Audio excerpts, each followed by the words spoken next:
I want everyone to be able to experience the beautiful world that we live in, unlimited by income. I want people to be able to follow their passion and purpose, not just work to pay the bills. And I want people to be able to lead and leave their legacy they want on the planet, like for their family, but leave the world in a better place. That's just part of my value system. And to when I think about foundations at Black Belt, let's get your financial house in order. So you've got a firm foundation to stand on. So you're now ready to learn and go create something drastically future for you and for your family and for your life. Today on Sport is Life, I'm chatting with Todd Polke, international educator and trainer in investing and wealth creation, but he's so much more than that. He teaches us today about the importance of being yourself, knowing who you are, your genius, your purpose, the importance of leaving a legacy, and also some tips about wealth creation that I reckon you've probably never heard anywhere before. I'm Ian Hawkins, and this is Sport is Life. The purpose of sport, as I see it, is to see your vision become a reality. Find your voice, create strong connections, and learn to trust your body.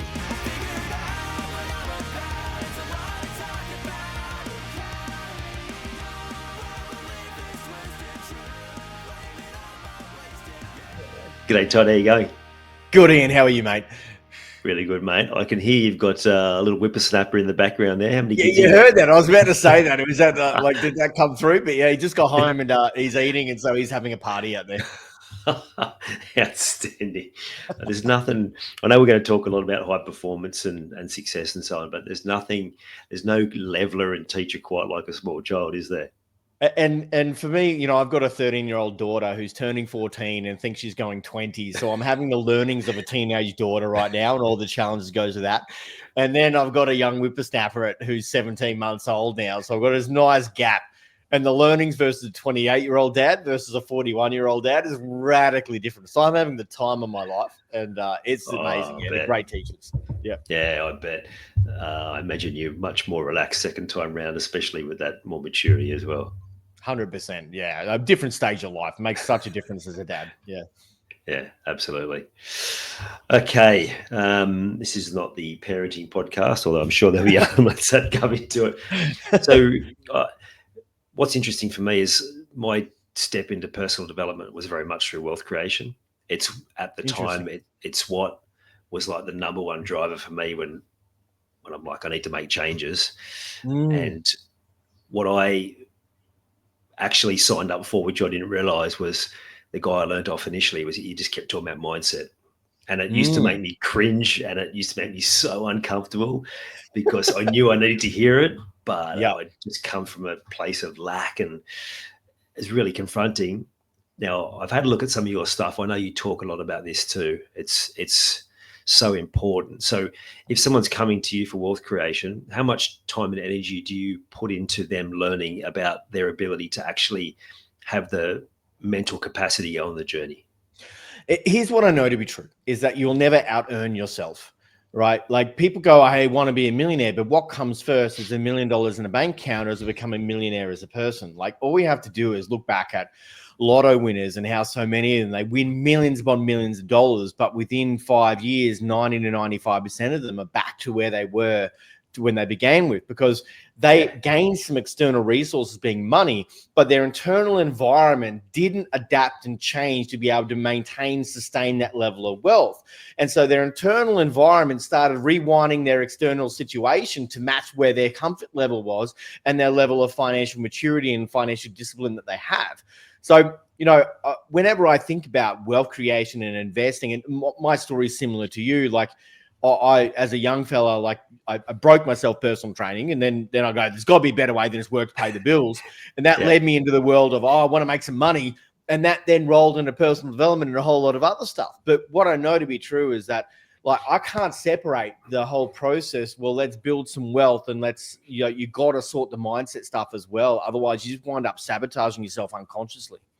Absolutely. I had a guy, I think it might have been my original mentor, and he talked about if you actually took all the money in the world and split it equally amongst everyone, within 5 years, it'd be back to where it was before, similar to what you said about the lotto winners, because we have a default level, whether that's money, happiness, success in any area of life, sport, obviously, which we'll talk about here today is that unless we can raise that level, we're just going to default, as you mentioned, self-sabotage and bring ourselves back to that level, right? And it's difficult, right? Because, if we think about life, right, where we're programmed into a certain way of life and a certain way of living, right? And, I call it the middle, right? I've just literally, my book's being published in 3 weeks' time. It's called Escape the Middle. It'll be in all the bookstores.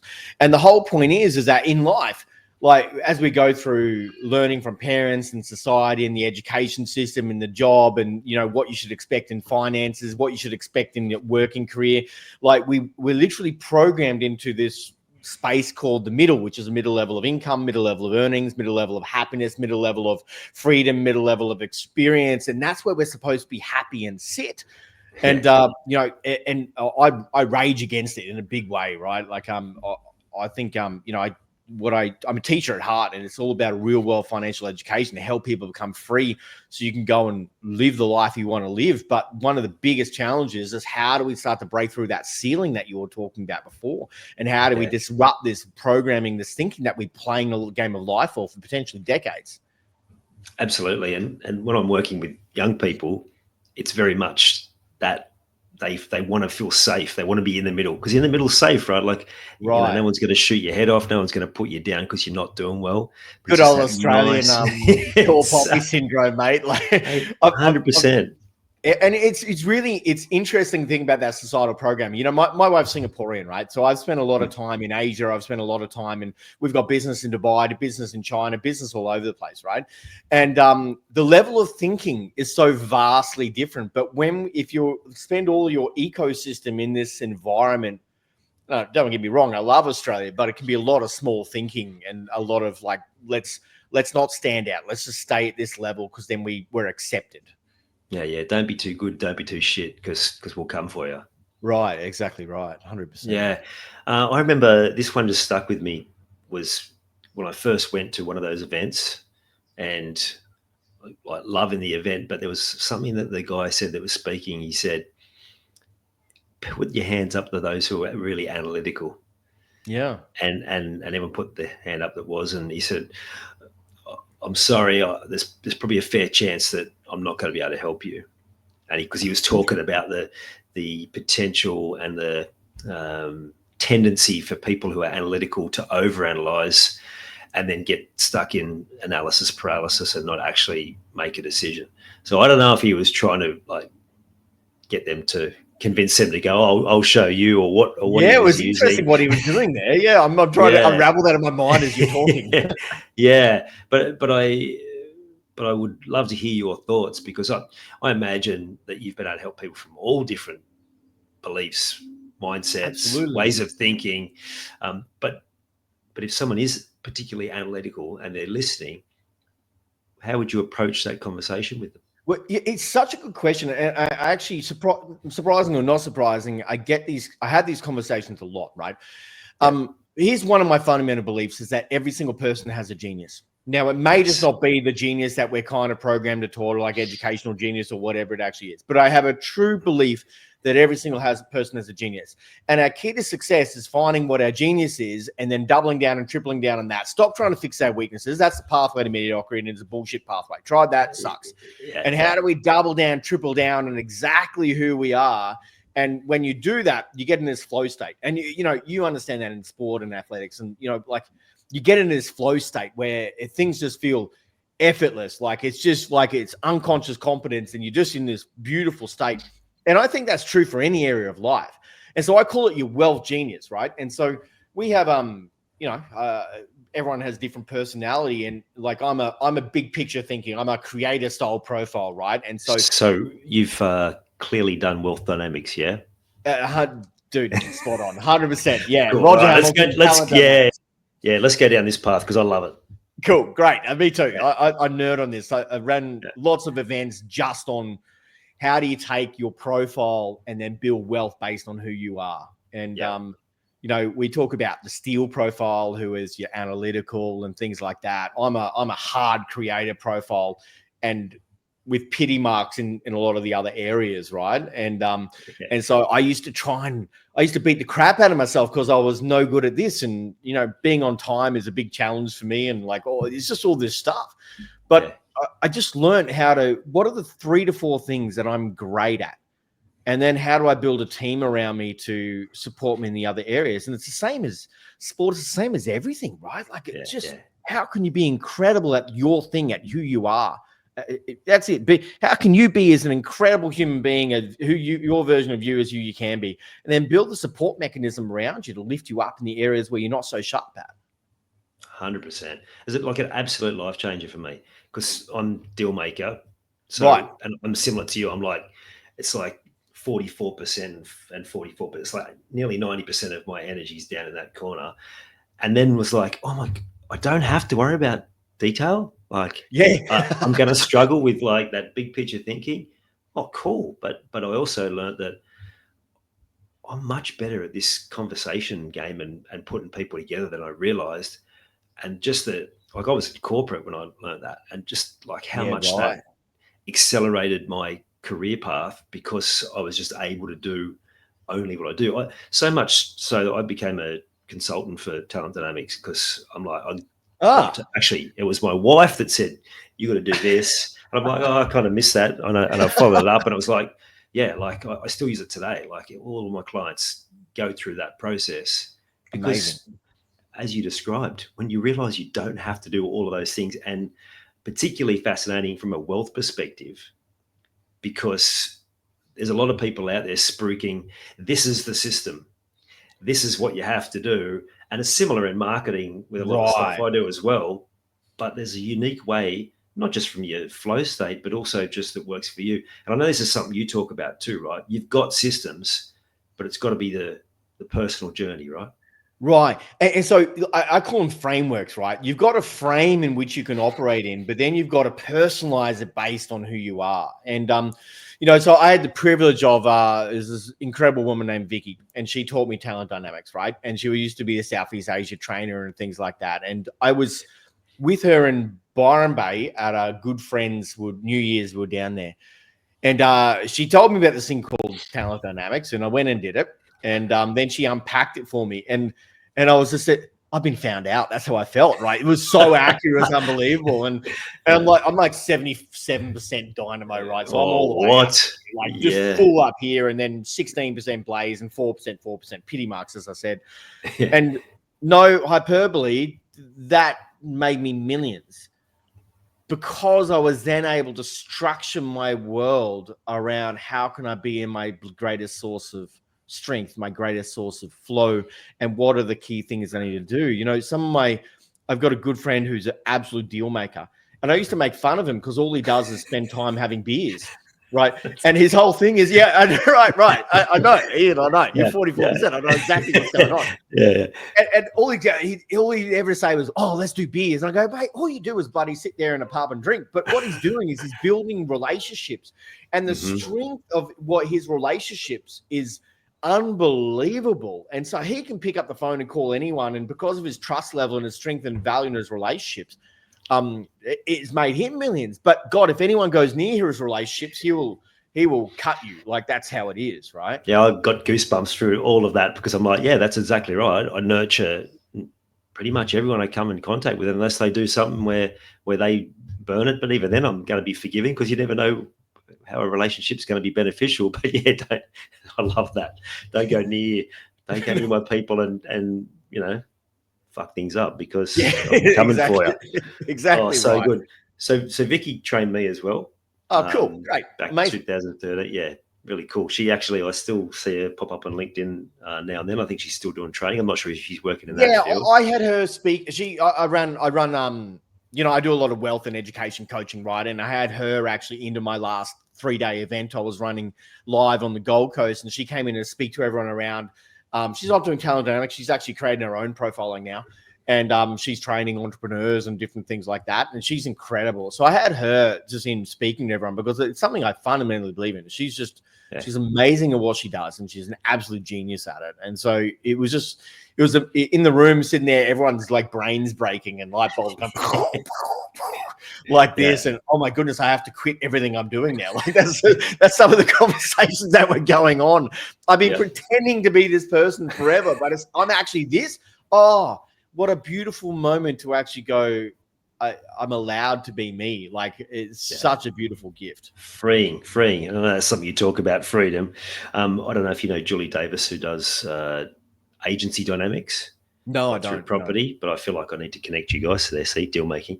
Okay, there you go. Of course you do, mate. We'll do that. We'll do that after. Yeah. But I like the fact that she's creating her own, because I'm in the midst of doing that around sport, because I love the concept, but the language has got to be right, and Love it. it's got to make sense. All right, so you've shifted now to focusing on those big picture thinking. You've seen the success. Curious. Do you use this when people are coming in to do wealth creation? Do you actually get them to do a profile? Yeah, look, I mean, depending at the level I'm working with people in, like if I'm working with a lot of, higher level people, I don't do that much personal one-on-one coaching anymore. Like I run a lot of group stuff. And so we have bunches of trainings in around that. And so I absolutely move people through a process. It's not, hey, go do the talent dynamics test. It's more like, how can you understand your wealth genius? So let's get a little bit more specific around what we're doing. And I do focus on it a lot. I think it's a really beautiful gift for life, over and above wealth creation. It's a beautiful gift for life. It changed everything for me. 100%. Love that.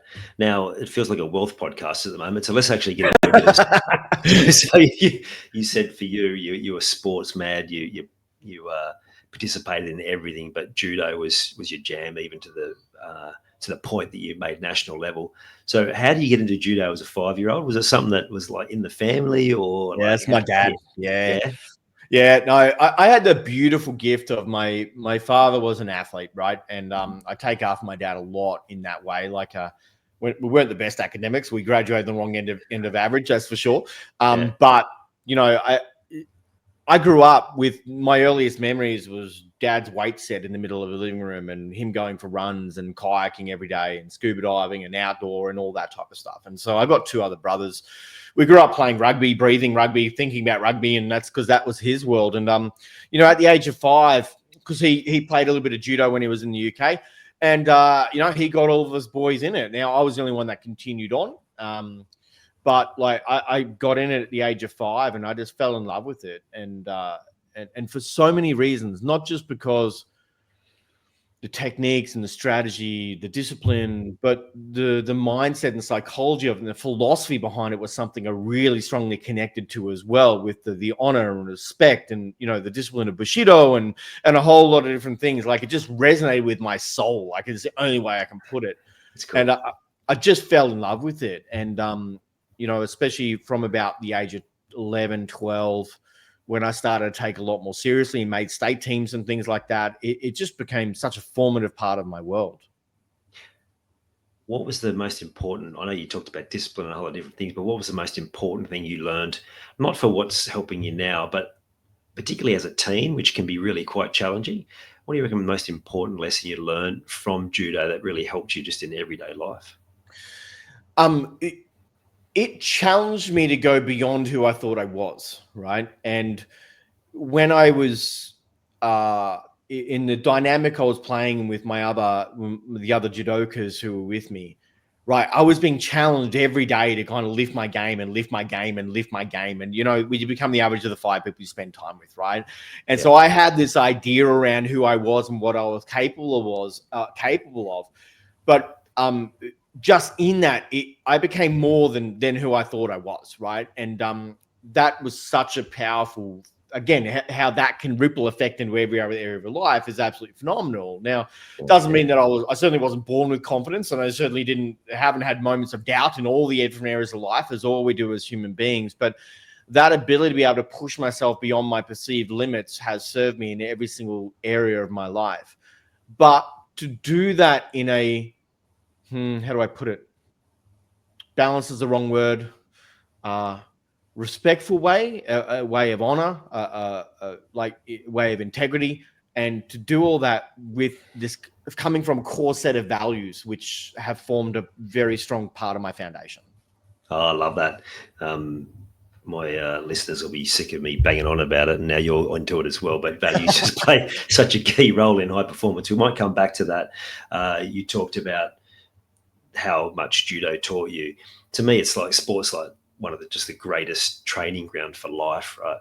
So it's a very individual sport, You mentioned your personality, you're the big picture thinker. You know, you can probably drift either way. You see, probably more tend towards the extrovert if there's anything.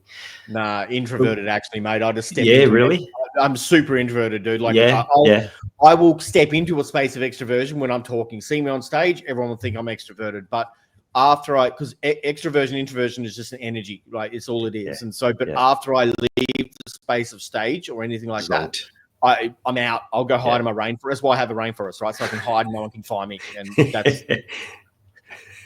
So what I was going to ask is, like, for you, you mentioned some things already. Let's go now, fast forward. What has that judo education and all of those sports that you played for that matter, what are some of those skills that have carried you forward and allowed you to have success now later in life in the space that you work?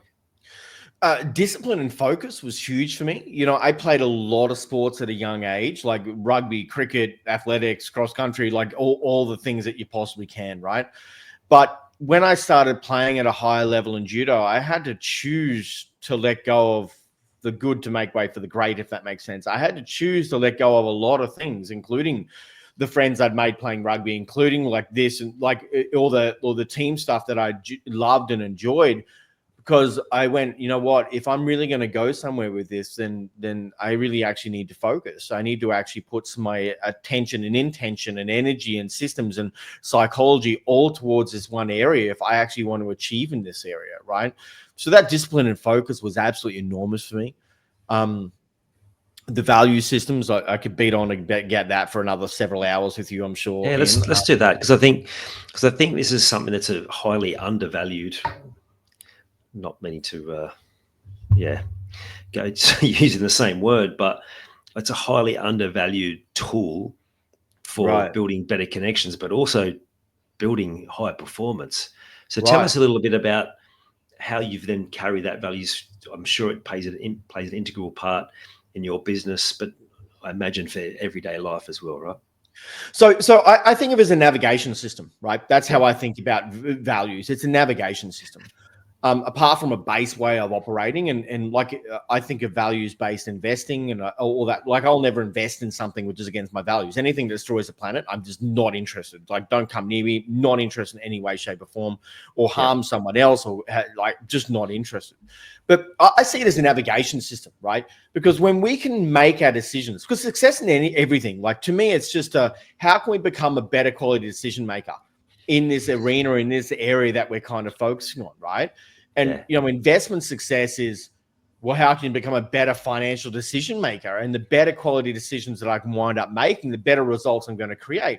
Well, how do you become a good decision maker? Well, you have a framework that you can operate in, and one of those integral, and the first step, I have a 4-step framework for decision, right? But the first thing is values, alignment, I call it, right? Because if you can align your thinking process, your actions, your everything, if that's all aligned and it's all just this straight, like I think about it through like looking through a sniper rifle or scope in a sniper rifle, right? If we can just line everything up, it just becomes easy. There's none of this indecision. There's none of this, oh, should I do this or should I do that? Or should I, oh, I don't know about this. It's just like, is this in alignment with my values, my highest outcomes? Yes, great.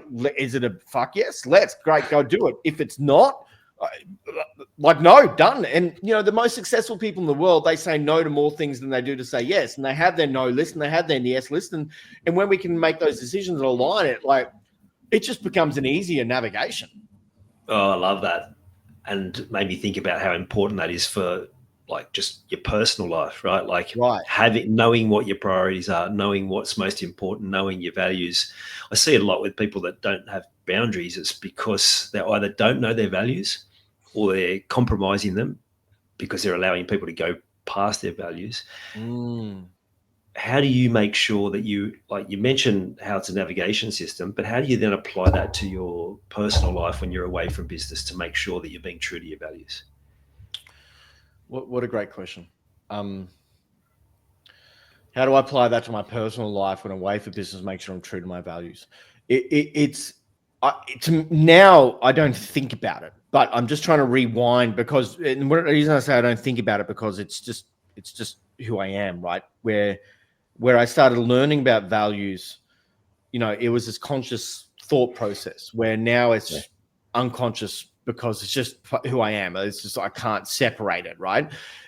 So you're making me rewind now to when I was consciously going, well, what are my values? Like, how do I get clear on those to begin with? Right. And how do I discern what my highest values are versus what lower values are, and what's the hierarchy associated to those? And this was a Tony Robbins exercise. I first did this through Tony Robbins, right? Going to UPW, a date with Destiny.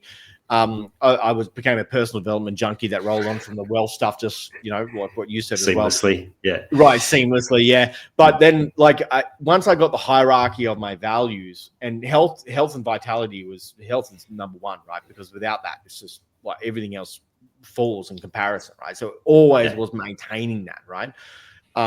And once I got, because clarity is power, right? Because once we get clear on that, we can actually make some decisions around that. So my first step was getting clear on it, right? Second step was, how do I integrate the crap out of that? And so I had to keep that list with me, and it was like stuck on my computer, and it was stuck on my desk, and it was on my phone, like screen when even what the screens were looking like, 15, 20 years ago, whenever it was. And so then I had to integrate the crap out of it. And like, integration was just, how can I incorporate it into my ecosystem as much as I possibly can, that I cannot escape myself. And so I had this distinction that we will unconsciously design and set up an ecosystem around us to support who we currently are.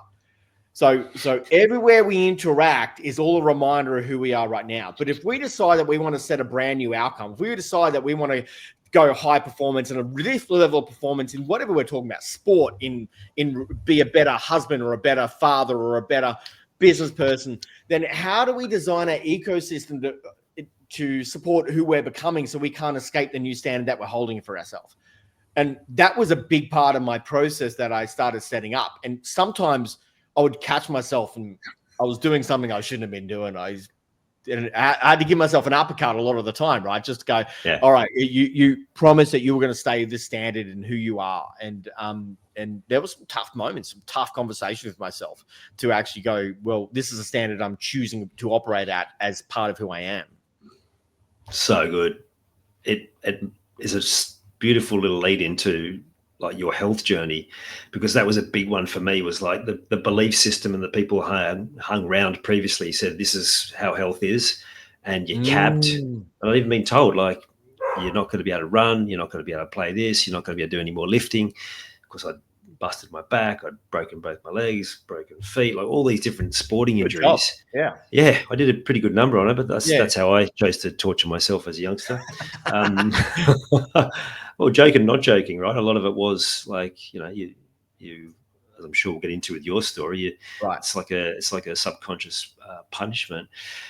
But I had to open my mind to whole new ways. So like my first mentor around health was like, why do you think that you can't go and play football again? I'm like, well, I've got this diagnosis and this. And she went on to tell me a story about a woman that she'd helped that had dived into a pool and broken her neck, and what this woman that got told she'd never be able to do any of these things, what she was now doing. And I was like, wow. And so then I'm like, what else is out there that is not what I've heard before? It's like when you first start personal development, you're starting to hear all these things and you're like, where's this shit been my whole life? I need to know more and more about this.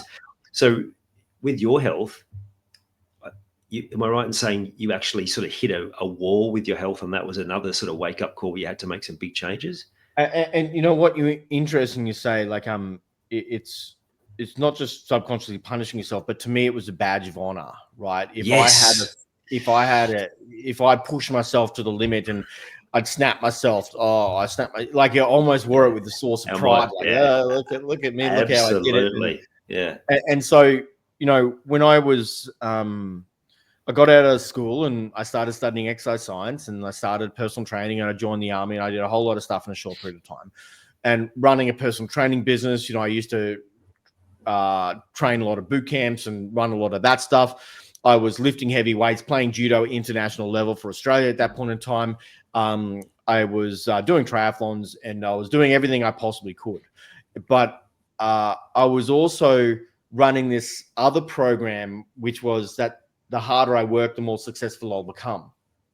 And now, nothing wrong with hard work, but if it's your only strategy, what it was at the time, because I don't feel I was I wasn't the most naturally gifted athlete, but I felt I could outwork everyone because that's how I kind of programmed myself along the way. You know, I'm not the most gifted athlete, but by golly, I'm going to outwork everyone around me I possibly can, right? Yeah. And I end up outworking myself. And what I mean by that is that I broke myself by about the age of 20, right? And, I remember I was living in Brisbane at the time, and I went for a run down the road, 400 meters, couldn't walk, had to catch a cab back home, in surgery on both my legs 2 weeks later, and wound up in a very short period of time, breaking my body, breaking my health, breaking my relationships. And I was still broke financially, even though I was working my ass off, right? Right. And it was one of these big kind of wake-up calls. And it changed the course of direction of my life, right? But I did a lot to try and weave back on it as well, because I had my past programming, and then I had this new realization going, and these were like butting heads for a while. And so I started going back into the same journey again and tried to break myself all over and burn myself out. And then I got to the point of about to have a knee recon in judo. And at the time I started looking around at the old judokas and they've been around, that done the Olympics, done all that. And like, I honor them at such a level. It's not funny, but they were broken. Like, their bodies were three knee recons, and this is stuffed and that's stuffed and this is stuffed, and they're pain all the time.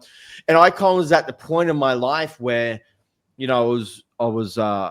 my business was starting to move, and I had other priorities that I was starting to shift in life, and being a dad and all these different type of things. And so I really had to go, like,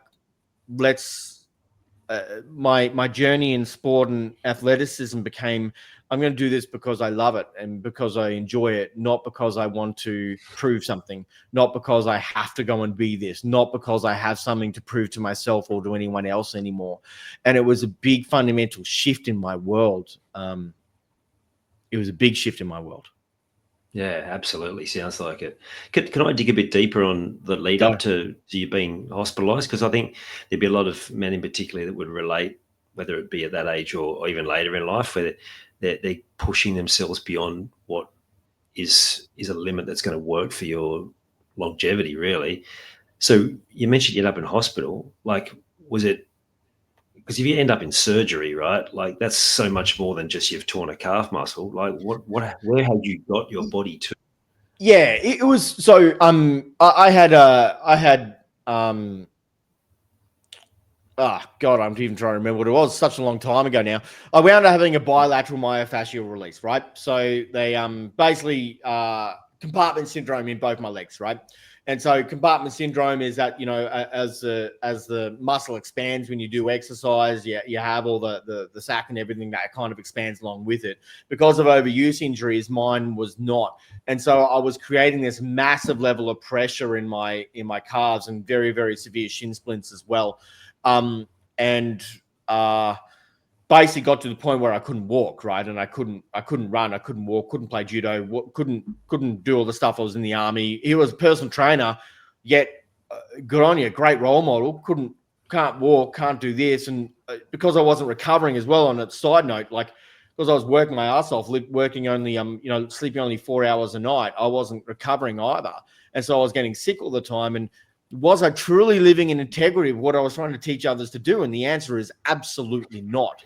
I looked fit on the outside, but was I healthy? No, absolutely not. It was a completely different conversation. But my mind kept pushing and pushing and pushing and pushing, because I was trying to prove something, whether it be to myself or to other people. And I was set in a certain program and how I was running it. And so I wound up in surgery, and both my legs, and long recovery process after that, on many levels. And then at the same time, I wasn't intelligent with my recovery. I was too busy trying to get out there and start doing what I was doing before. And so I prolonged my process, hurt myself again. And I managed to do that a couple of times before I actually finally got the lesson. We're pretty good at that, aren't we, men? I know. Oh, very good.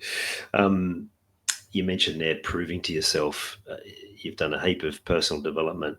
I'm sure you've had this deep dive into how much that programming from a young age and how much we are trying to prove ourselves to our parents that we're worthy and we're valuable and all those sorts of things. What did you uncover about your experience and what was the sort of specifics around what you were trying to prove to yourself or to prove to others at the time? Yeah, good question. Geez, we're getting into mummy daddy issues now, aren't we? Like, but it's awareness, right? First it's step's real, always right? awareness. Yeah, 100%. And like, to me, like, my father's value was athleticism and sport, right? Very specifically rugby, because that was where he played at a very, very high level, right? Yep. But my younger brother was the better rugby player. I played some rep rugby and things like that, but he was the better rugby player. And because of that, that's where a lot of the attention went, right? Now, in order for me to actually capture some of that attention, I couldn't do it in rugby. I had to do it in another arena, right? And so for me, it was, okay, well, this value system around judo, and it wasn't just why I stayed in judo, but I like unconsciously, as I wanted to prove some things. And so, and that was how I was trying to get some certain level of love, right? And which is really interesting to understand. Now, obviously, there are really positive things wrapped in there, as well as I was in momentum and a whole lot of other stuff was happening in what I loved about judo. But behind the scenes, there was still a whole bunch of that stuff going on, and I uncovered that through my entire journey along the way. And people joke around. I had two brothers. I was the middle child with all the syndromes going there with it. And my brother, older brother was the academic, young brother was the athlete. And I'm sitting here in the middle going, who the fuck am I? What am I supposed to be doing? How am I supposed to stand out in this world? And that's where I found my pathway, right or wrong. Am I thankful for the journey? Hell yes, I am. Yeah. I learned a heck of a lot from it. I wouldn't be who I am without it. So I wouldn't change it for the world.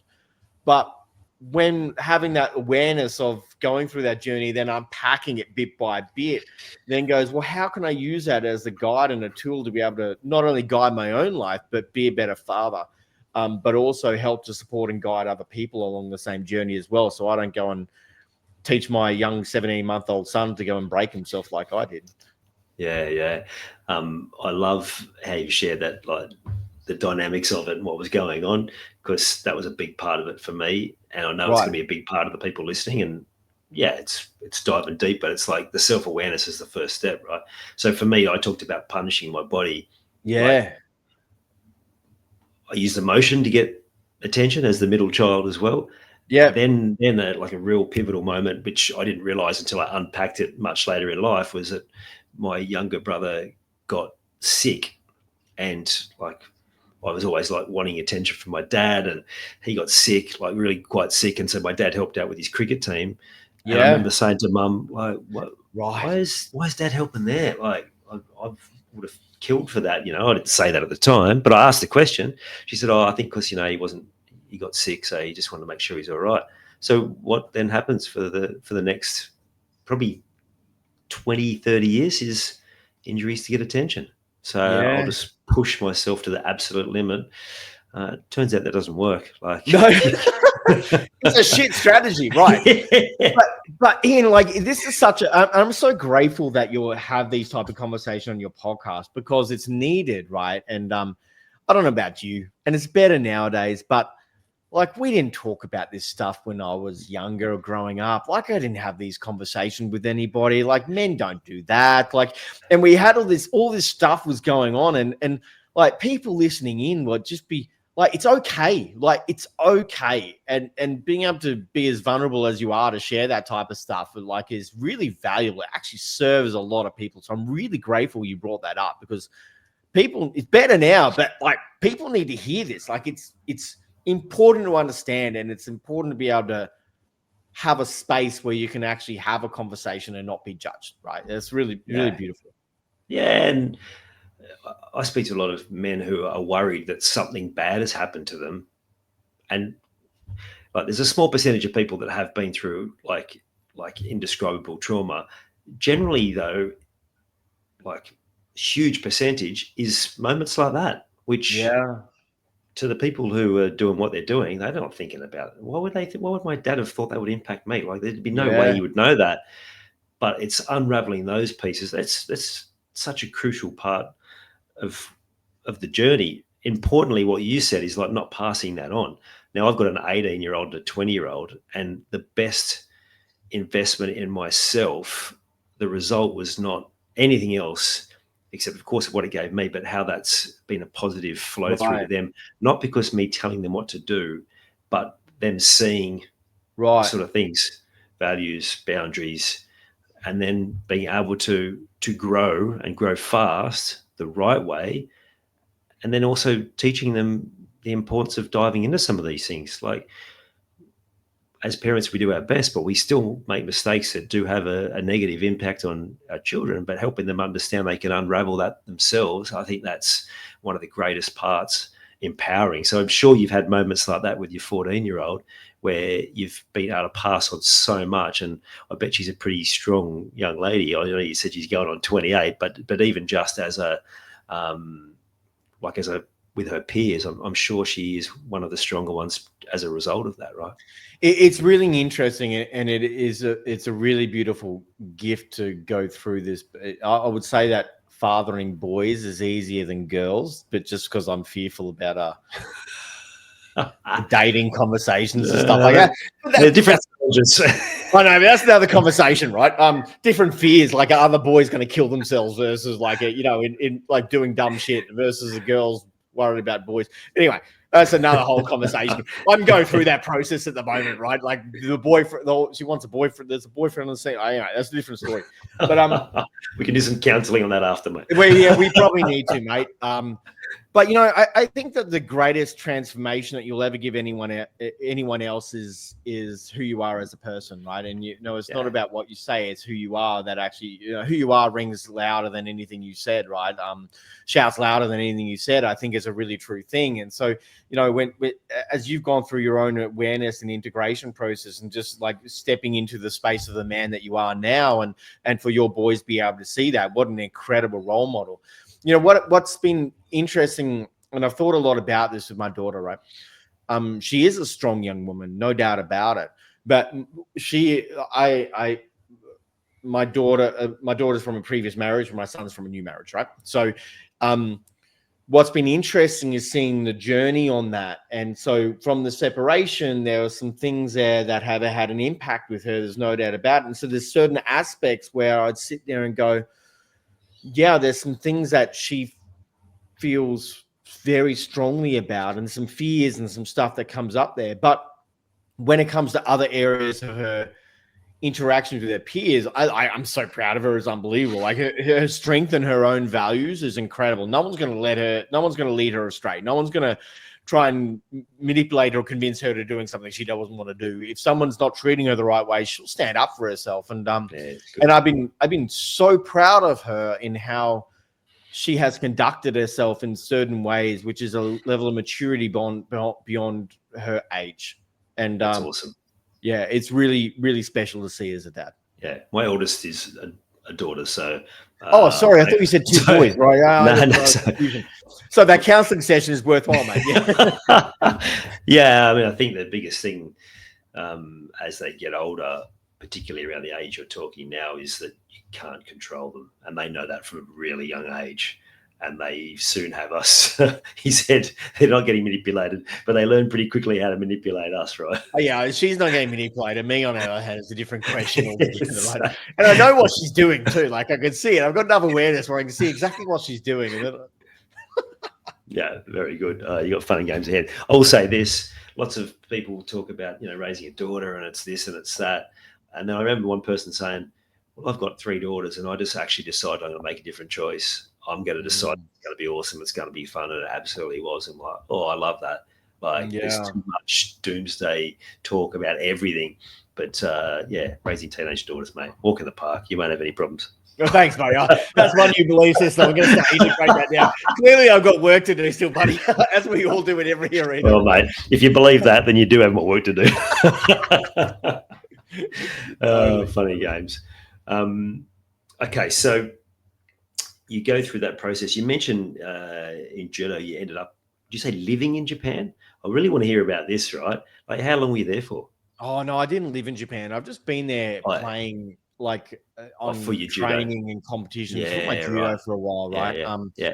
Now my wife and I are intending to go live in Japan, like at a future date. But that's another story. But like it was a really special experience, you know. And my sensei, like he was part of the All Japan judo team. Now he's Australian and he placed like fifth in the Olympics and stuff. Like he's like Wow. he's like, for an Aussie to get that, anyone to get that, but for an Aussie to get that, that's incredible. And so he lived and grew up in Japan, and he was part of the Fukuoka police force, the Japanese judo team, all that type of stuff. And so for him going into Japan, he's like a god, right? It's completely different. It was such an incredible, surreal experience. And he would go, hey, can you need to carry my bag? And I go, what do you mean I need to carry your bag? Like, but you need to carry my bag, right? Okay, got it, understood. Like, just don't ask questions. This is what's happening. But the experience of being in that and going through that journey with him was really special. And not only seeing the level of like, because judo is like, that's a job over there. It's like this, what a different experience, right? That's actually a job. Like people go to judo universities, and I go, well, what do you mean a judo university? They study some English on the side, but they're there at a university to play judo. And good. like, I mean, they wipe the floor with me many times over, right? Let's just call it what it is. But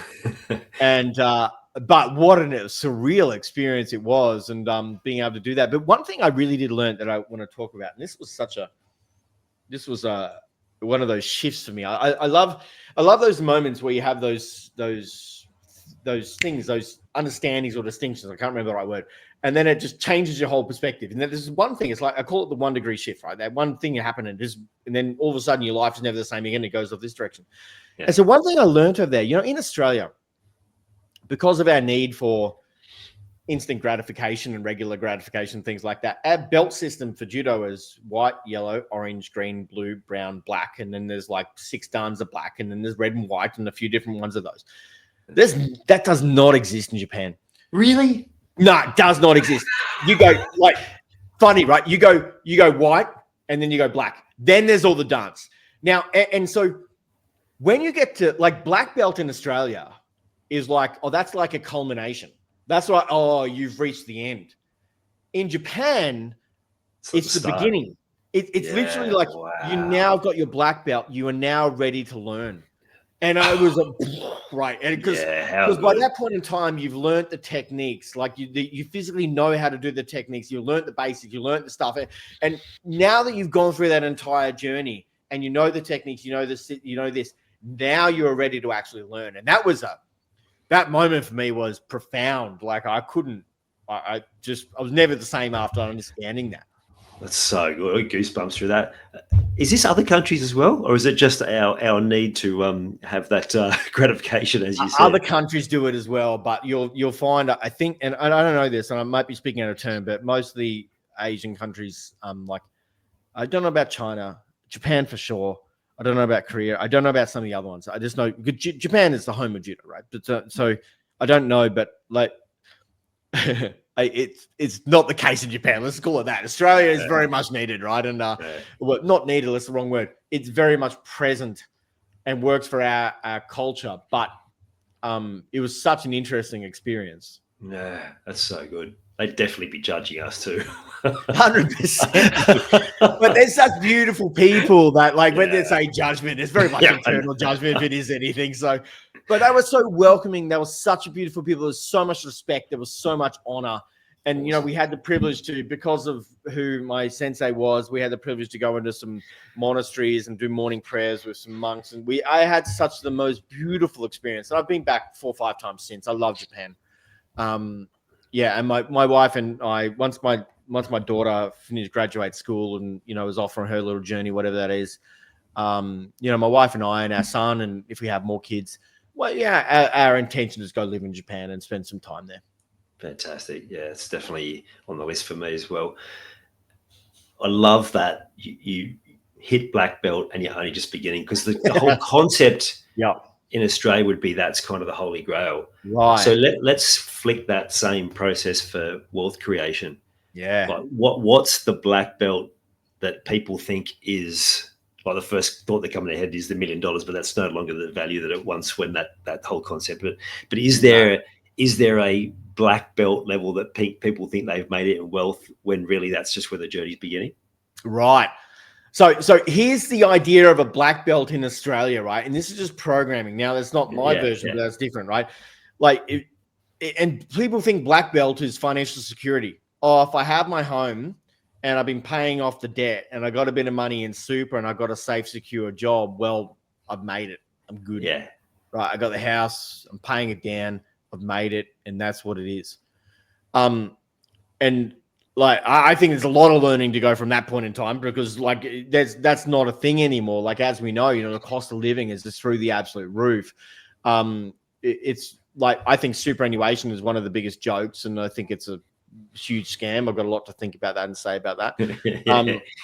And like, with what's happening with the central bank digital currencies coming in 20-minute cities and a whole lot of stuff I could like put my tinfoil hat on and dive down some rabbit holes into. I think financial security, as the old ways, is incredibly unsafe. And I think people who are not taking control of their finances, I think financial security is that no matter what comes their way, and we're not dumb shit the government does, or however many other pandemics come our way, or whatever happens, are you financially set to be able to navigate everything so you, your family, and your future is safe? Like, that's what financial security means to me, right? And people are so drastically unprepared. And like, I think life's about so much more than working to pay the bills, but that's just the programming that we're taught, right? Become a good boy and girl, do what you're told, and pay your taxes, in a functioning cog and economic wheel of society, where I think freedom is our birthright, and it's time that everyone has to take it back. So to me, that financial and investment IQ is two different things. But like, why would you be given more money to manage if you can't manage what you've already got, right? So financial black belt at the very base level is just, how can you get your financial house in order so you can develop this deep and strong foundation? And foundation to me is personal finance system, turn on your millionaire mode, like psychology, right? And it's having a team around you and getting a plan and a strategy, right? And that's a nice firm foundation that you can now stand on top of, that you now are ready to learn. Because until you're at that level, you're still just, everything's panicky. It's all reaction based, right? And it's all just, how am I going to pay this bill, or how am I going to do that? And most people at the financial waterline, or stuck in the middle is what I call it. They're stuck in the middle, can't see above and beyond. And it's a dead shame, because I want everyone to be able to experience the beautiful world that we live in, unlimited by income. I want people to be able to follow their passion and purpose, not just work to pay the bills. And I want people to be able to lead and leave their legacy they want on the planet, like for their family, but leave the world in a better place.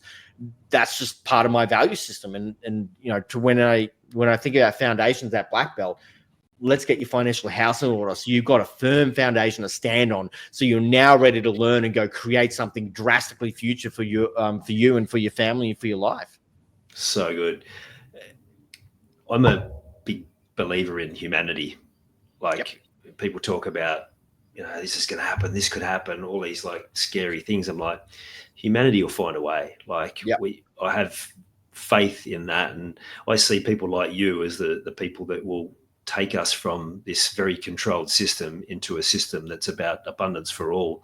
And so I'm excited, like, probably not the appropriate platform to go down some of those rabbit holes, but I would suggest that is absolutely something people should look at, because the system is not set up for us to win. Those old mindsets are certainly not. And I loved that that's how you describe the black belt, because it is often the holy grail. And my old wealth mentor used to say, income is one of the worst way to show wealth, because there's a heap of people that earn a heap of money that don't have any assets, they don't have any investments. They're not future proofing. And the important thing around that, what you said, is actually having systems that will work in any scenario. The thing that comes to mind is how many of those really successful people have been bankrupt multiple times. Like, it's not, clearly they needed to learn some lessons around money, but their mindset and their ability to go back and rebuild like it's incomprehensible to most people. Yeah.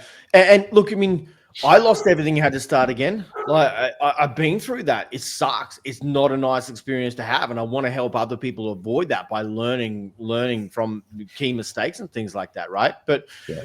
you know, a lot of people, and this that like learning from sport and judo, like you get thrown on the mat, you get up, you bow, you get back on with it, right? And you learn what you did, and you okay, well, I put my foot there, or my balance was a little bit off, or I allowed him to get the overarching grip on me there, and because of that, like I wound up flat on my back, and great, thank you, bow, and like let's learn, and you know, Yeah. so I had to do that. Well, I lost everything, I had to start again. I had to go, oh, that hurt, right? But bow, what am I going to learn off that, and then get back up and rebuild it again in a far more secure way, right? And there's life. I love that you've included that, because that takes you to have the courage to detach from ego, right? To be able to even admit that in a public forum. I'm sure you do when you're teaching and training. Yeah. People need to understand that. Like, it's so much of around wealth is ego. I know you could talk about this stuff, Rages, but I want to talk about something that that's clear. I want to talk about something. I saw one of your reels a while back, and you talked about purpose, and I just loved that description where you said, like, looking for this, you know, magical thing that people talk about, and purpose, and making it too big, and that is often the trap. But you described it so well. It's like, well, how about I just move towards the closest thing. Yeah. My purpose, and then being patient and see what shows up. So tell me a little bit about how you found purpose and how you integrate that to everyday life. Yeah, I set myself crazy for years, like 2 to 3 years, asking these questions. What's my reason for being here in the cosmoverse, and my purpose here on the planet, and my soul's greater purpose of being here, not just in this lifetime, but in the multiple lifetimes in the future and the ones I've had in the past. And I just felt myself bananas asking these questions. And it was exhausting and painful and frustrating and how do I put it? Confronting. And it was like, because I felt that I couldn't find it at the time, I also felt like a bit of a failure, right? Because I thought I was supposed to be able to understand what this is. And I got to a point where I had this understanding. And when I had this understanding, I just felt this beautiful sense of peace, and just I breathed for the first time in probably 3 years, and that's what it felt like to me. And look, when I attach myself to some things, sometimes I can get pretty intense about it, right? And again, it's just a learning I've had to go through. And I got to this point of understanding is that, you know what, when the world is ready, when I'm ready, it's going to reveal itself, right? What's the closest that I know that it's going to be right now? And great, well, I'm just going to take a step that way. And knowing that as I take a step that way, I learn, and my level of awareness opens up, because I've actually started down a new journey. And I started a new journey. I've learned some new things. I've become aware of some new things. And as I become aware of some new things and learn some stuff, I can make some better quality decisions. And so, well, okay, maybe I don't know my ultimate purpose for being here and in the universe and soul's journey, all that type of stuff. But what's the closest that I know that it is right now? And what a nice distinction that I stepped this way. And I've just continued to ask and answer that question all the way. And step by step, I've gotten in more of alignment every single step of the way. And it was a weird experience, let me call it that. But as I went down the wealth creation journey, like went down the personal development journey, then I went down the spiritual journey, and then I went, like, I just kept going deeper and deeper and deeper, and it brought me to these type of questions, and beautiful questions to ask. But like, if you don't balance them with some understanding, they can be really frustrating, I guess. And people can get stuck down those holes for years. Yeah, and that's probably the better way to put it in. Like, I got stuck down that hole. Not that I stopped doing things, but I got stuck a little bit down that hole, and it was unnecessary. It wasn't needed. You know, our journey for being here in life is to learn. So be gentle on ourselves. And I've had to learn that I can be very difficult on myself. And I've had to learn to stop beating the shit out of myself. Yes, I can definitely relate to that. But that's a great description. And I love it also is like the moment you release the resistance Right. and just So made it true. gentle and made it playful and patient. Oh, look, I'm getting results and I'm Yeah, getting who more said it all had to be hard work, right? But that would it come back to my programming. I said it like an hour ago when we started talking. My programming was that the harder I work, the more successful I'll become, right? And so my whole thing was I'm just going to outwork everyone. I'm going to think harder. I'm going to work harder. I'm going to do harder. I'm going to beat my body up more. I'm going to do all this and I'm going to work hard. I'm going to work my ass off. Like that was my programming. And nothing wrong with hard work, but it's your only strategy. Welcome to burnout of your mind, burnout of your body, burnout of your health, burnout of your relationships. And I burnt myself out in many different arenas. And so you have to apply some other strategies to it, right? And part of that is that health journey is not just like burn. It's just like, well, how can I be more loving to myself and more accepting of who I am and where I am in life and what this journey is, and know that it's going to be ups and downs and twists and turns and bumps and road bumps and what a beautiful experience, and find joy in all of those. Just like what I have to learn in raising a teenage daughter. Absolutely. It comes back to a word you've used a lot here is alignment. Is that you can work hard when it's in alignment, in alignment with your values, in alignment with your unique skill set, your genius, like you said. You can't get wrong because your values should include a health element. And your genius is always going to be playful. It's always going to be fun. It's always going to be enjoyable, and you're always going to accelerate your results. So it doesn't feel like hard work. I mean, what I do now doesn't feel like hard work. Like I could have conversations with you like this for hours, mate. There's nothing hard work about it. Like all of what I do in the teaching training, and sometimes I still work a lot of hours. Sometimes I don't. Sometimes I've got a busy periods of time, but it's just fun. I just enjoy what I'm doing. And when you're in that level of alignment and you know that you're of service and you're in your pathway of genius, like it's just flow. And in the space of flow, it's just fun. It's fun. Yeah, that's for me working with like elite teams and the coaches and the young athletes, and I come home from that like a little, kid in the candy store, mate. Like I know. I can just imagine, mate. I love it. So good. Yeah, awesome. Hey, knowing what I know about talent dynamics and the creator profile, you mentioned how important focus was in that discipline for the big picture thinkers here and the creators, the innovators. Even my marketing guy who will be listening to this, so he'll take plenty from this. How do you keep focus when your head is just popping with ideas, new innovations, and that constantly? Yeah, great question. Creators, you'll know who you are because you've got 1,000 ideas going on at any point in time. You've probably got journals of business ideas or things that you want to do. You're incredible at starting stuff, often terrible at finishing things, and like. That's just how it is. You tend to have your head in the clouds. You've probably been told that in your life. And welcome to the world of a creator, right? And there's incredible gifts in it, and there's challenges like every profile has. And when you start to learn to understand yourself and you can honor that part of you, and also know how to make sure that it doesn't just become you just zigzagging all over the place is a big thing. When it comes to the world of focus, I realized I really had to work with who I am, right? And I could try and apply as much discipline as I can to know I'm going to focus on this. I'm going to do this. I'm going to do this. Oh, there's a fly. Let's just go over here, right? And so you could try that, but then you're trying to use force to how do I put it? You're trying to use force to change who you are, and that's not smart. That's not intelligent, right? And so I wound up setting up my calendar and my whole world around my energy systems. And so I had time scheduled to think about whatever the bloody hell I wanted to think about, to create, to come up with stupid ideas, to think about stuff. Like when you saw my calendar now, there's 3 days, there's 2.5 days a week is just in creation mode. Awesome. Right. Not including weekends where I just do whatever I want, but 2.5 days of a 5-day week, I'm just in creation mode, and I've structured it that way. So I might be creating course content or thinking about ideas or designing this or doing this, and I set it up that way. So when it's time for me to go do something else, it's not hard work because I've already had my play. I'm already my cup is full in that way, right? Yeah. And so I'm clear on where I'm going. I'm clear on what I'm doing, and I spend time making sure that I do have that understanding and that clarity.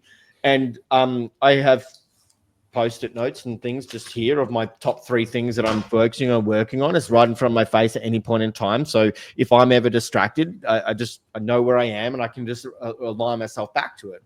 And so that's part of it. But I've also learned to protect myself against myself. And what I mean by that is, because I know that I can get distracted, I've created certain things in my environment to help me not do that, right? And this is, I think it's a powerful thing for anybody, no matter what a bloody profile you are. I've got there's this great app called Freedom, and it's so in the line, right? I think it's great. And it will block every website or every application or everything that you want it to for a set period of time. And literally, you can turn your phone off and turn it on. You can turn your computer off. You can turn it on. You can take it apart, try and put it back together. Nothing you do will give you access to the shit. I'm going to get a hold of that one. That's it's funny good.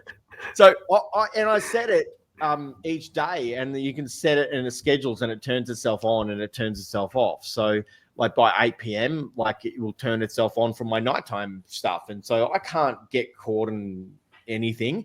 And by the morning, like it's a creation time, it turns itself on. So I can't get sidetracked into anything. So I have my things that I know serve me, and I know my things that distract me. And I set up and align my environment around in alignment with my outcomes, right? And who I am. And so that word alignment just comes up again. And so the more that we can set up our life to win, the better, right? And working with who we actually are, and give yourself permission to be you. And so the biggest thing is I gave myself permission to be me. And then I just set up my life so I can be the greatest version of me I can. Yeah, so good. I'm just going to write that one down because that is a key point. Knowing some of the other creators I know, like, do you sort of drag your wife out of bed on the weekend and like, come on, we're doing this, and now we're doing this, and a bit of that going on? Yeah, look, my wife's a creator as well. She's just more balanced. No. I know it's chaos, mate. It's terrible. Right. It can be chaos, but she's not as mad as I am, right? I'm like extreme in what I do. She's far more balanced than I am, and God bless her. Does she have to deal with a little bit of chaos that I create sometimes? Yeah, 100%, absolutely. But we as a couple have also set up our life in that way, and we're in a fortunate position, to be able to have resources and have people support us in life and home and things like that. We're in a fortunate position to be able to do that. And so we've made sure that we've set up our life in a way where we have people who can support us in the detail stuff that we're probably going to miss a heck of a lot of time. We've got good teams around us. We run businesses. We've just designed it to be that way. So yeah, but I've learned not to try and pull my wife out of bed on a weekend in the morning, because my life depends on not doing that, right? Yeah, I can relate. Another thing I saw you talking about as we get towards the end of this, Todd, is you talked about the importance of legacy.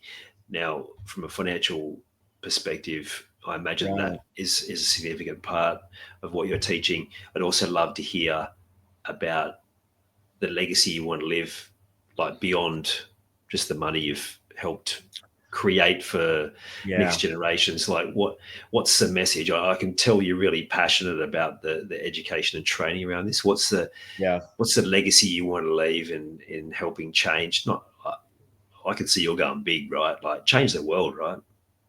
Yeah. Look, when I think about legacy, there's 4 things that I really think about, right? One is impact, right? What's the impact I want to have on the planet, right? And when I think about that, I'm a teacher at heart. That's who I am, right? My real reason for being is that if I can support people who have something to be able to give back to the planet, to be able to give them the freedom and the resources so that they can tap into their own genius and their own purpose and then go leave the world in a better place, then I'm doing my job, right? And that's part of my reason for being. So, to me, it's very much around financial education, but it's interesting, right? Like years ago, I'm going to tell a couple of stories, mate. Sure, I'm probably won't take me too long. But years ago, I was not going to talk about money ever again because I'm actually not a money guy, right? It's not a lot about money. That's a key distinction, right? So I wasn't going to talk about money ever again. I wasn't going to talk about investing. I wasn't going to talk about that because it's not the thing that actually lights me up, right? I just know a lot about it. But I just got to the point of going, do you know what? If I can have the opportunity to meet people where they're at, which is I need to solve some financial problems. I need to get out of this work to pay the bills trap. I want some more choices for my and security and freedom for my family and for my future generations. I want to be able to live that life unlimited by income. I want to be able to find out what my purpose is and what that is.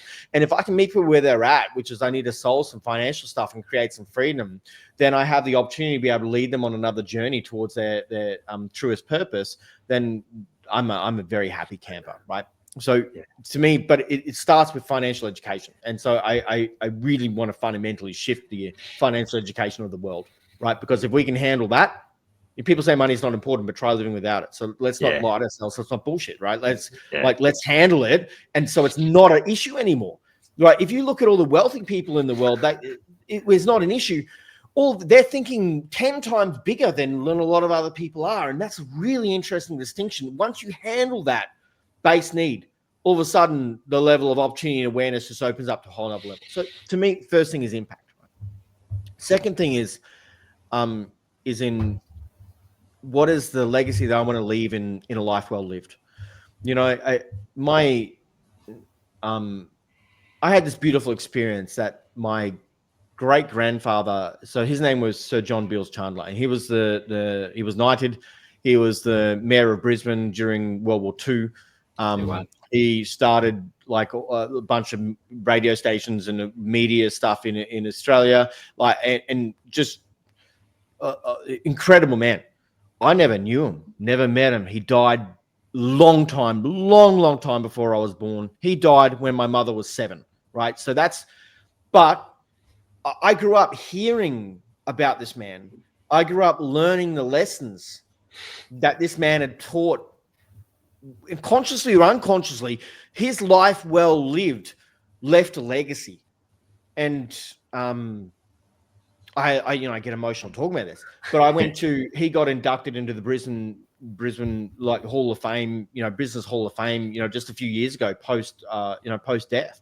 And what an incredible experience, and like what a legacy. And so I sit there and there's a movie called The Ultimate Gift, which I encourage everyone to bloody watch. One of my favorite movies in the entire world, which talks about this stuff as well. And so I sit there and go, well, what are the messages that I want to leave behind to my family and to the people I love and care about and anyone who cares to listen, right?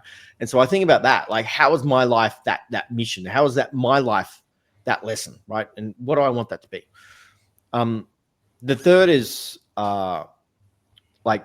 family legacy, right? And that's a big thing for me, right? It's just I feel really strongly about it, right? And that legacy is not just about leaving some people some money, right? It's very much around like creating wealth which spans generations and then supports, but it's not just the money, it's the education, what I've learned. I wasn't given a financial education, wasn't taught. I had to learn it through just my own thing. And I don't want people to have to get to 40 to be able to learn how to take care of their finances. And so to me, family legacy, that my kids and their kids and their kids have the ability to be able to live a different quality of life, but very importantly, learn the values of what it means to be someone who's responsible with money, but philanthropy at the same time, and be able to use their money for good. And that leads into the final thing, which is contribution. How do we leave the world in a better place? Building wealth which outlives you. And what's that cause that you believe in at the bottom of your soul that you want to have an impact here on the planet?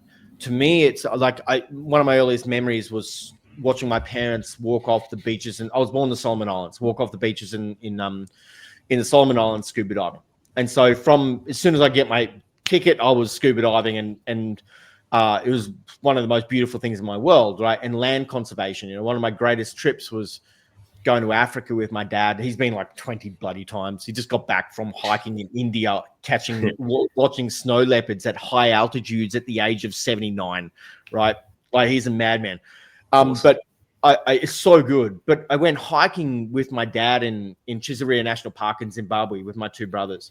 And it was just us 4 plus a guide and a camp boy, and tracking lion and hyena and like just it was the most beautiful experience. But in both of those experiences, like I also saw devastation of what poachers did to the most beautiful bull elephant, and I saw that.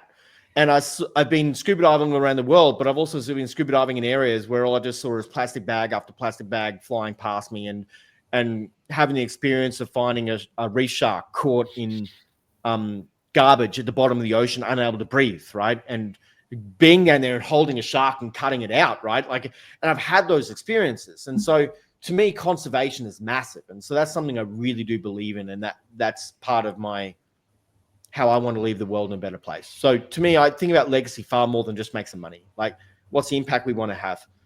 What's the lessons that we want to leave? What's the financial legacy that we want to create? And then how do we want to leave the world in a better place? And to me, that's what legacy is. Outstanding.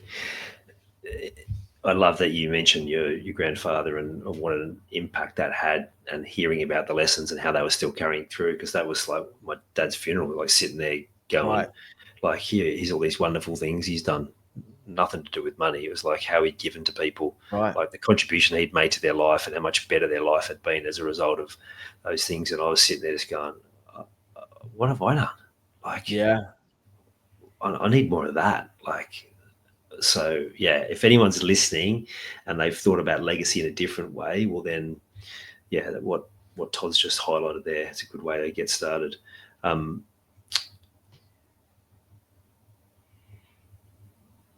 That's what I was going to ask. When you hit purpose and you look at a legacy from that perspective, you look at your future a lot differently. I wanted to ask you about retirement, because I've had this conversation with my kids and they like to talk about retirement. Like, I'm not retiring. Like, I'm doing this. I love it.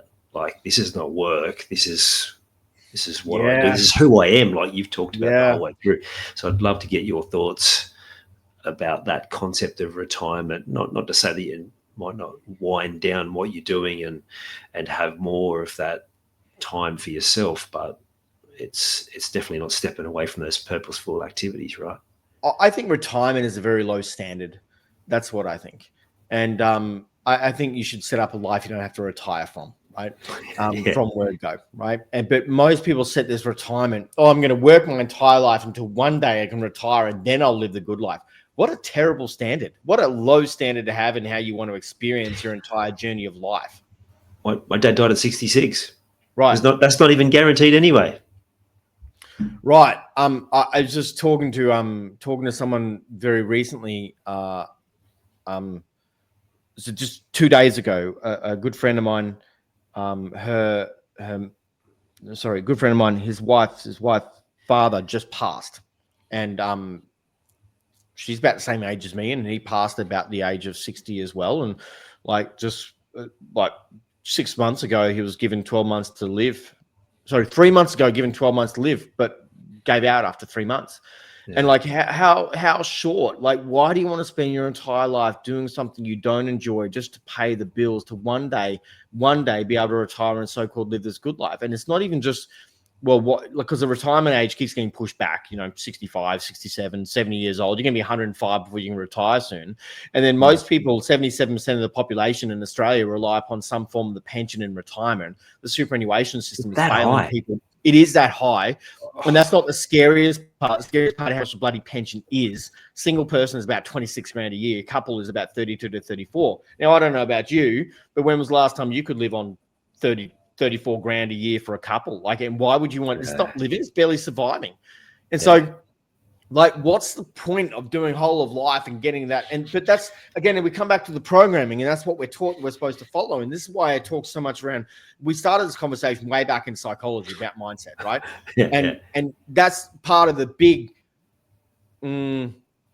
myth that we need to break and be done with, right? And like, we've got to be done with that's the rules of life, how we're taught, are not a successful way to live, in my view, right? You got to break the rules and start going down a very different pathway. We've got this whole thing of the FIRE movement.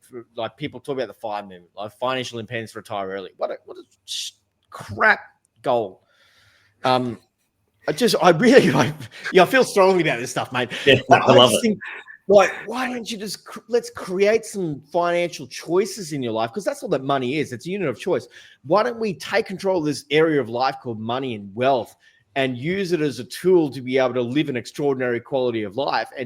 But don't sacrifice the best years of your life working to get there. Find your alignment, actually start moving and adjusting your life and towards exactly where you want to be. And even if you don't know the exact moment, the exact place it is, because the same as me, like you just, well, what's the closest? And let's start moving towards that journey, knowing that you're just going to find more fulfillment, more flow, more joy, more success as you're kind of moving down that journey. But why wait? People spend their entire lives waiting for the perfect moment, the perfect time, the perfect weather, or the perfect partner to say yes, or their guardian angel to tap them on the shoulder and let them know that today's the day they can do stuff, right? Like, stop waiting for that to show up. Like, just, you got to take that first step. And the reason most people don't is just fear. And it's just fear of the unknown. But the only way we overcome fear is through learning and experience. And so, and as you take that little baby step forward, it doesn't have to be scary. It doesn't have to be massive. Success is one in the small intentional steps you take on a consistent basis that stack up in this thing called success, whether it's wealth, whether it's health, whether it's relationships. It's one in the small things. And that means everyone can do it. Oh, mate. Yes. I just want to punch the air. Like it's and finding something in your life that you're as passionate about as Todd is about this. Cause mate, that to me, that's living. I enjoyed this so much. To me, the overriding theme was it's about who you are. Yeah. It's giving yourself permission to be you. And then how do you get an even better version of that by unraveling some of the stuff that doesn't need to be there and then learning all you can about getting better. That was so good. And people would have taken so much wisdom and learning out of that. So thank you, Todd, for coming, sharing your story, sharing your wisdom, and doing it in a really entertaining way. I appreciate it. I appreciate you being here. I appreciate all that you do, mate. It's great. Cheers, mate. Thanks, buddy. I love that from Todd. So much passion, the courage to share the experiences he's had with financial crashes. But the lesson that I want you to take home is no matter what you're talking about, it still comes back to the same place. It's about who you are. How can you be better as a person? What do you need to do? And if you want to find about more of that sort of thing, make sure you check out Todd's book, Escape the Middle. We'll get the link there in the show notes. And if you want to tap into more of your purpose, like Todd was describing, then I'll also leave the link in there for my purpose training tip. You've taken the time to listen to this whole episode. Now it's time to take action. Commit to one thing you've learned today and make it happen. And to avoid any obstructions, join the Sport is Life movement by clicking on the link in the show notes.